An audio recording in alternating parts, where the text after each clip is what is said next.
สบายสบายถูกใจก็คบกันไปเพราะฉันเป็นคนไม่สนอะไรไม่เคยคิดกวนใจใครสบายสบายหากเราจะคบกันไปฉันขอเพียงความรักและจริงใจไม่เคยต้องการอะไรสบายสบายแล้วเธอก็คงเข้าใจเรานั้นจะอยู่เรียนรู้กันไป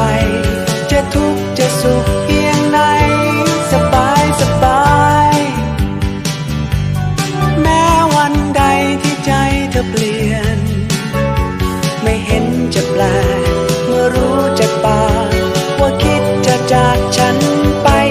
ก็คงเข้าใจว่าเธอต้องไปก็คงเสียใจและคงเสียดายแต่ก็ยังสบายหากเธอจะทิ้งกันไปเพราะฉันเป็นคนไม่ฝืนใจใคร